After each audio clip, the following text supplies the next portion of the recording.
right. Hello, everyone. Welcome to another episode of Psychonaut Sessions. This is Daniel Moeller, and with my favorite co-host in the world, Aaron Conaway. Thank you for joining us, sir. Thanks for having me. Let's do this thing. Let's do it. We're here for another Ultraverse review. We're going through the Marvel fandom reading order. So the Ultraverse story in sequential order. We started off with Strangers number 1, and now we're on to Strangers number 2. Okay. Initial thoughts before we go in. Cover. Like, where are you at? How do you feel? This cover is a little busy for my liking, but I don't know.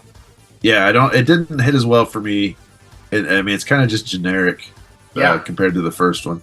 Yeah, 100%. Like the first one, it's just like team book, like it just has this energy where it just flows out. And this one is like, we're kind of standing there. Everybody's just like, eh. Right. You see hands, but you're like, what are the hands? Right. Well, and like how useful is Hugh going to be exploding shrapnel through Bob's leg? Yeah.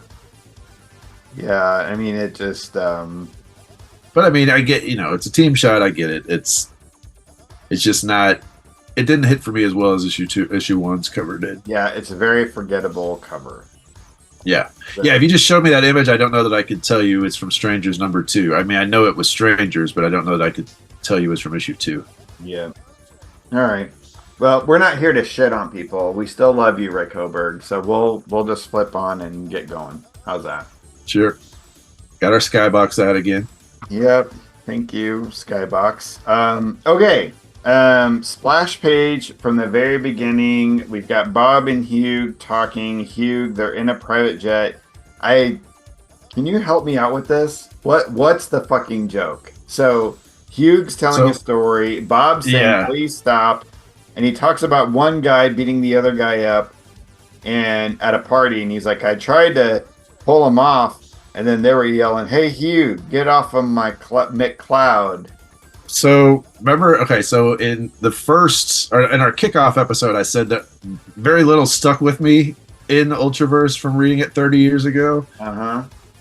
This stupid pun joke is what so it's a Rolling Stones song. And I can't hear it now without thinking, it's called Get Off of My Cloud. Okay. And I can't hear it now without thinking of Strangers. At the time, I couldn't tell you it was issue 2, but I knew it was Strangers comic. And I knew it was Hugh that said it because that's the pun. Like, Hugh instead of you, get off of my cloud, McCloud. Yeah. Hey, you, get off. Okay. Get off of my cloud. Yeah. No wonder Leon says that's the lamest joke I ever heard. Yeah, no, it's a pun. Characters are shitting on their own comic. Damn. Okay. It stuck with me. I mean, of all the weird, stupid things that stick in your head as a kid, like that did not register for me, man. And I mean, I'm not like the biggest Rolling Stones fan, but I was sitting there just going, "What the fuck does this mean? What's so funny?" Yeah. Well, funny's subjective, but yeah, to have it be the entire linchpin of the splash page, the title of the fucking book of the issue. That's bad. So they're sitting in Elena's private jet, which is the most luxurious shit I have ever seen. I didn't even register that was a jet at first. I thought they were in some kind of like headquarters or something. And they're flying towards the one cloud in the sky. Now, the one cloud in the sky part is still pretty lame from the first issue. That always was kind of dumb. But what it is, I actually do dig. Oh, yeah. Actually, I think that's really cool. Oh, 100%. But, like, the way we had to sell it to get there, I wish it had been done a little cooler. I mean, they could have just even been like, like in that movie Nope. That came out recently. Like there's just like one cloud that doesn't move. It doesn't. Right.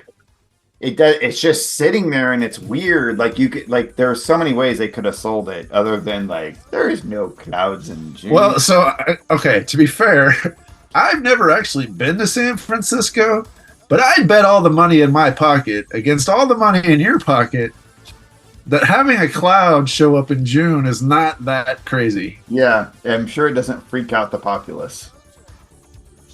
All right. Yeah, I mean, they were kind of acting like, like native Aztecs when there was an eclipse or something in the previous. It's like, calm down.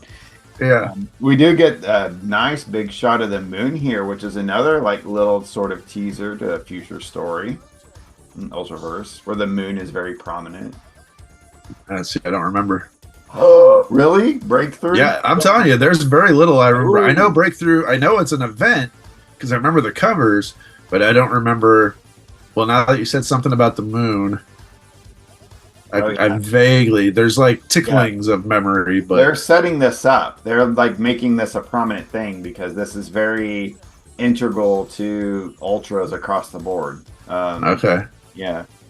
Cool. I can't remember specifics, and I don't want to give spoilers anyway. All right, sure. So we'll get there. Yeah, pretty decent shot, I guess. I don't know that it needed to be 2 pagers, but all right. So they're private jetting towards the cloud.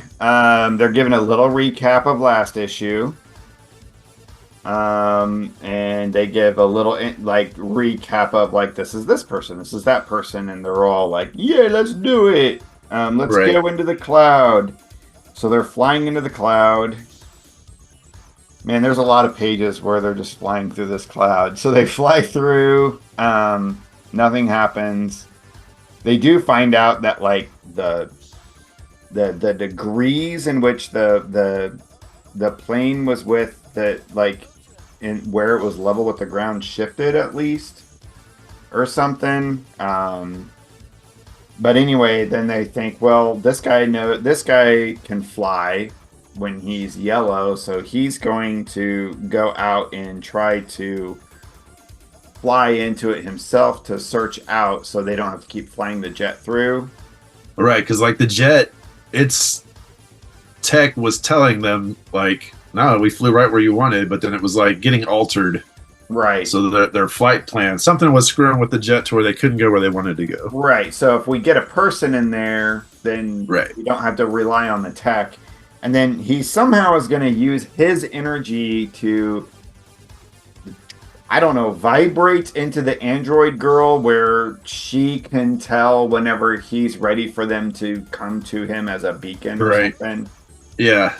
It's another one of those things where like conveniently we're going to know how to use our powers this way. Yeah, in a very, very creative way. Right. I mean, at least the X-Men had the Danger Room and, like, practice to where they could sort these things out over issues, but it's one of those things. Like, I didn't even blink at it as a kid. It's one of those as an adult where I'm like, wait, what? Yeah. But as a kid, I was just like, okay, cool. No, that makes sense. Yeah. Why wouldn't you do that? And the android chick is, like, really taking to Dave. Like, she really likes Dave. She's gonna be like, even though he's gay, she's gonna be like his. Well, again, they haven't explicitly said that. Yeah. And it seems more like we're gonna be buddies because Hugh's the one that she's like, his advances, which you would think coming from the douchebag JD Hunt, that like she would be like, no, get away from, like, I don't like that. Right. But she's like leaning into it. Yep. So he basically jumps out. There's a whole page of that. And we got some Sergio. First, I was going to say, first of all, let's not gloss over the Mighty Magnor. No, we won't. Ad. That's some pretty cool shit, dude. Oh, man. Love for Sergio. Yeah. Yeah, did Gru never came over to Malibu, right? Just was his Malibu thing. Because Gru was at Marvel for a little bit. Was that Pacific? It was that... Oh, that's a good question. Not that it matters in the slightest for strangers, but... You give me was that Eclipse? History of Gru, please. Was that Eclipse? Pacific, Eclipse, Marvel, Image, Dark Horse. So no, never at Malibu. All right, so Dave jumps out. There's nothing much going on here in that he jumps out and he's for some reason not able to immediately fly, and then he. See, I actually liked that because at least, I mean, it's counterintuitive given that they piece together that, hey, if you fuse or whatever with candy, then you can do it. But like, this is those stumbling steps. I like watching that. Like, I like watching them try to figure out their powers. Yeah, it makes them feel real. Yeah, which sounds like a stupid thing to say, but no, like it feels like, no, this is how this would work if you could fly and didn't know how. Yeah. Yeah. So he eventually figures it out. And so he ditches the parachute because that was just kind of a fail-safe in case he couldn't figure it out. Like, before, he only levitated, really. He had really flown and navigated himself, right? Right. So he flies into the cloud, the beacon signals them, and they follow the beacon, and we get another splash page. And yeah, like when I saw this one, I like. I was like, oh, okay, this is cool shit. This is we got an island floating in the clouds. I'm all on board. Yep. I think this was worth a double page spread. I don't really think this was really. No, I agree. That one's wasteful, but this one, yeah, that. Especially with it kind of just unfolding from the clouds. Yeah, it worked. And I think the colorists did a lot of heavy lifting here. Most of the heavy lifting. Yeah. And so they do a landing. It's a pretty rough landing. But they're like, oh my gosh, how are you going to do this? But she uses her targeting powers. And that I'm cooler with. Like, she can hit what she aims for. She's aiming for the runway. She's flying the jet. It's better than making scars become sentient. Well, there's a scene that she's going to do here in a second where it was even worse than the scarves for me as far as like, what the hell? Yeah. But we haven't got there yet. We'll get there in a second. Off the cuff. But yeah, we'll get to that. So they start going through this land, and it's really cool jungle environment. They don't say they really see anybody, but they come across some really interesting architecture. It looks very alien-esque and spooky. She says it looks like voodoo. And then we get a bunch of these weird-looking alien-esque tribal people jumping out of the woodwork at them. And then our mystery lady from the first issue is actually a part of the group. And I got really kind of confused what was going on here. But really the crux, I think there was a battle, and then essentially they completely lost, and they're all chained up. So it was kind of weird how they went about it, but I did like, because it seemed really abrupt. But I did like that it's like, oh, just because you guys got powers doesn't mean you fucking know how to use them. Like, they failed. Yeah, no. They got like chained up, so that worked for me. Yeah, no, that I was cool with, and I was actually okay with Bob being able to do what he did with the being able to understand, like changing the electromagnetic, like transmuting it to where they could understand her. That was cool. That's what happens is like they're talking in this alien language. They don't understand what's going on, and so he can transform stuff. So he was able to transform, the frequencies so they could understand the language. And I was like, okay, that's really advanced, but it's also really cool. Right. I liked because it doesn't make a ton of sense to me, like if I look at it logically, but this is somebody that can transmute things. So it's at some point I have to be like, okay, suspension of disbelief. And I actually did I like that he was sitting there and you didn't know what was going on. Is he like sick? Did they really mess him up? What happened? And then no, the whole time he's just figuring shit out. Yeah. So I was cool with it. I agree that the battle of them, I like that they get taken down quickly because they're not like masters of their powers, but I do wish they'd have done it a little. We could have done without that first 2-page spread and had another page of them losing instead of just, because part of it lends itself to the confusion, which like if this was a prose piece, I'd be cooler with it actually. If it was just like, wait, what? And in the confusion, then it's like, okay, we're supposed to be confused because they're confused and they get taken out. But it didn't work for me in a comic format. Like, I'd rather seen it play out a little. And one aspect of them being in prison is that their powers are nullified, which is why they're in prison. So they've nullified their powers, but Bob's able to do this thing where he transforms a language, and they figure out, oh, they must not be able to nullify powers that they don't know about. So Right. it propels the team to be like, oh, what creative, innovative way can we use our powers that they don't know about yet? And Leon's like, well, maybe I can vibrate out of the vines, and the Dave guy was like, well, maybe I'll try a different color. And he turns red, and he goes on like a fucking Hulk rampage. Rage, which of course as a kid I loved because Hulk, but here it's okay. I'm all right with it. Like red being anger, it fits. I'm fine. Sure. Yeah. So he goes nuts. He's able to get out. He kind of interrupts their thing. So they have this like crystal thing that they're worshiping, or is like the crux of their powers. It's really elusive as to like what's actually going on. But he interrupts this like conversation they're happening, and it gives everybody else a chance to free themselves. And so they all kind of get into the fray, and they get into the tussle of trying to, fight off all of these people, but also apprehend Dave because he's just like going nuts. Taking all comers. So suddenly, again, Elena is able to take a vine and make. This is the part. Yeah, this is the part where I was like, "What the hell?" Do what she wish, I guess. I think it's actually just very interesting that Hugh can just like, and just like shrapnel comes.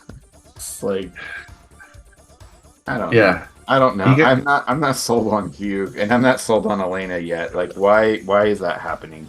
Right. Why do vines don't do that? Like, that's just because you can hit something that you aim at doesn't make it. Right. Yeah. And they figure out that what they need to do is apprehend Dave. Like, the other people are less of a threat, and like, we need to get Dave under control because he's freaking hurting everybody. Gonna take us all out. Yeah. And so she tries to wrap vines around him, and he starts breaking through them, but she's like, but as long as I hit everything I aim at, I can overwhelm even that eventually. So I don't know why you're so confident in that, lady, but okay. Like what? Like what? As long as you keep just throwing vines, I'm not sold on her. So here's another really innovative thing that Leon does with his powers. That's like, God damn, dude, you're on top of it, little boy. Yeah. They have an idea, and it's Elena's idea, to give her credit. I do like her as a person, as a leader. I'm just not sold on her powers yet. But I mean, and I got to where I was feeling very nitpicky about it because I'm that way too. But then I'm like, well, Captain America can throw a shield and bounce it 45 times and take somebody out, and yeah. I mean, so there are things. I don't know. For some reason, it just bugged me, and it still bugs me. But I'm letting it go just because, comics. It's a comic, yeah. So she gives him an idea, and he starts spinning like around and around in one part of the island, and of course he says "Hasta la vista, baby" again. Everybody loved T2, man. It is one of the greatest fucking movies of all time. Yeah. And so he starts spinning around, and what happens is he starts creating a gravitational like pressure area that like tips because he's just like he's creating so much momentum, it's like tipping the entire fucking album like island, which this kid is like amazingly powerful. Right. So that was pretty wild. The crystal starts falling, and they're like, and the mystery lady goes, well, we know her name now. It's Uriel. Uriel. Yeah. The crystal's called the Star Foam. Yeah. Foam. Yeah. But Uriel saves it. And then after he tips it and saves it, that for some reason that was enough to like make everybody go, oh, okay, let's stop fighting. Right.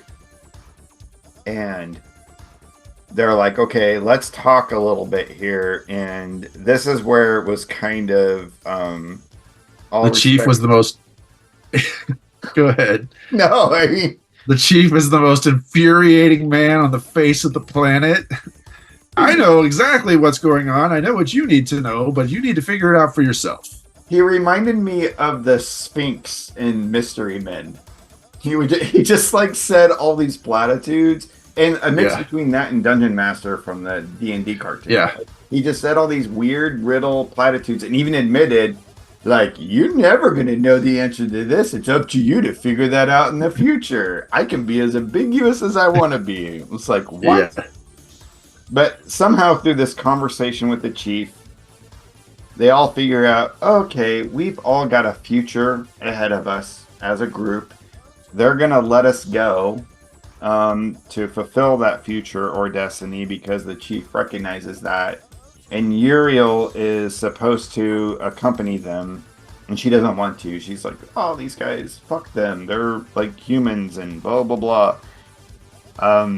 And somehow this group of people, they were like a tribe of people that mastered magic in such a way that they were able to like elevate themselves on this floating island above everyone else, and they have like this master wisdom and magic that makes them, you know, who they are as a society, and that's the wisdom that they contain and where she gets her power. But it's still never fully realized that the bolts of lightning that hit the trolley car, that they're the ones that they and the star film were the ones responsible for that. I didn't ever get the sense that that's what actually caused their. Yeah, that wasn't my takeaway. Yeah. So I think I think they know what it is, but yeah, like what caused it, but they're not gonna. I didn't get that it was the star foam or them that caused it. yeah, And maybe it is. I don't know. The chief was like, we kind of know, but you need to figure it out. And Uriel, you have a lot to learn in life, so you need to be with them while they all figure it out. And she's pissed about it. As she should be. I would be too. It's like you could whatever. Yeah, I kind of felt Freaking bad for her. Yoda. I feel bad for her. And then after that, it was basically them saying, oh, we should be a group. We should be a team. We're going to call ourselves the Strangers because we were all strangers when we were on that trolley together. Yeah. There are numerous other people that got impacted, so we need to kind of track them down to make sure they're not going to be bad guys, and we need to band together to make sure everybody's going to use their powers for good. Then after that, yeah. Well, I mean, it's quaint. 2 pages. I mean, or 2 issues. The 2 issues of like, I mean. No, I mean, it's one of those things. We got to get the comic going, but I mean, that's like, well, we all were wearing shoes, so we could be the shoe wearers. But no, that's fine. Yeah. Strangers, and I mean, it's not a bad name. That's fine. And I don't know. I like the setup of 50 other potential villains and heroes out there. Mm-hmm. And I mean, that left all kinds of cool wondering of like imagining, ooh, what other kind of powered things are we going to come across? That was cool. I like that. You always have a crux and a reason for stories going forward too. So it's like it makes for a very easy. Okay, this issue is a person that got affected in this way. That issue is like so. I love that. I love that setup. That's going to last. You know, a lot of the characters that I invented for the universe that you and I created, like have that kind of thing. I think some of yours do too. It's like there's this initial thing that happens that's like a setup for the whole series, you know, that they have to chase after. Yeah. No, I mean that part of it's cool. Yeah. And this is intriguing. I actually almost read ahead when I didn't, but I almost did because I was like, what the hell is Cancer is talking to him? Yeah. So we've got 4 meanwhiles. Like, so there's 2 pages of 4 different sets of stories that are getting set up for the future. So Cancer guy and his nurse, his cancer starts talking to him and he's all like feeling good and feeling better. So we're going to find out what happens there. Nightman is just Nightman. It's just basically Oh, he's Nightman. Still in a coma. He's still in a coma. That's all probably going to get continued in Nightman, I guess. I don't know if it continues it here in Strangers. Yeah, I don't know. There's some guys that go to the dude that drove the trolley, and it I was felt like, bad for him too. I know, like he had all this happen to him, and they walk up to him and they kill him. Yeah. So what's Well, I'm going hoping that on? like maybe he has some kind of power that's like, well, I'm not dead. My power is whatever. But Well, it's not like, that I not it just sucked. He seemed like a nice enough dude that it's like, oh, that blows. yeah. I mean, this is one of those like '90s tropes that there's some kind of like government conspiracy, like Right. X-Files sort of thing going on, and that was like a huge. And I'm a sucker for that shit, so I was down. And then you Yeah. get this millionaire douchebag guy that's like, I'm gonna find my woman, and I know something weird happened on that cable car. And I actually do really like that. I forgot to say that. There are two things that actually I forgot to say with the first issue. One of them, though, I like the idea that somebody that seems as megalomaniacal and power hungry as this dude is, missed getting powers of his own by that much. Like they literally, he hasn't even hit the ground when the lightning strikes. So I find that intriguing as hell, and I actually like, because if it was just him after his tech, it would make no sense to me that he wouldn't just pay out somebody to go steal this tech back. Right. But I actually like the angle of like, no, I was that close to greatness, and so I don't know that that's what he's doing, but that's my takeaway, and so I actually like that. The second thing I forgot is, as a hard case, like that's one of the comics that I dug the most. The mention of the squad in issue 1, where they're like, and 3 of them are dead, and like I did remember, I was like, oh, that's the like cross contaminating storylines going on. Like that's another one, because Nightman's was obvious, but even though you don't know he's Nightman at this point, but I liked that. I liked the like, ooh, we're getting this is a lived-in superhero universe. Yep. Yeah, it felt that way, definitely. Like reading it back in the day, and it feels that way now, and I love it. And you know, because these guys like constructed this from the outset, they've got plans. They're not just setting up stupid shit because they don't have follow through. Like they're setting it up for follow through. Right. And so yeah, I'm excited about that. So yeah, that's issue 2. And then this is a pretty common editorial feature. It was just kind of showing so we're kind of like, again, out of context of publication order, because they're like Hard Case 2 and Prime number 2 are being advertised. So we're going again chronologically. None of this really did much for me at all, other than they are already talking about an Ultraverse movie. So Firearm is a comic that it starts in a movie that they made. Like that's the actual like issue 0 is a movie that they make, and then issue 1 starts off of that. And they're already talking about that at this point. Wow. Yeah, I need to hunt down that movie. I'm sure it's on YouTube somewhere, because goddamn. Probably, yeah. No, I didn't remember that at all. That's crazy. My bread and butter. Yeah. It was only like a direct to video thing. Sure. Of course. I mean, and then we get some more American Comics Entertainment stuff, another hero ad. And then Alien 3, the game. Nice. I never played that. Did you play that? I think I did. Yeah. You must just be stuck in a prison, I guess, because that's all that movie was, is they were just stuck. Right. Well, yeah. Alien 3 was a bit of a bummer of an opening, but anyway. All right, so I'm still digging it. I'm still on. I mean, I'm glad, because like, what's up next? Hard Case.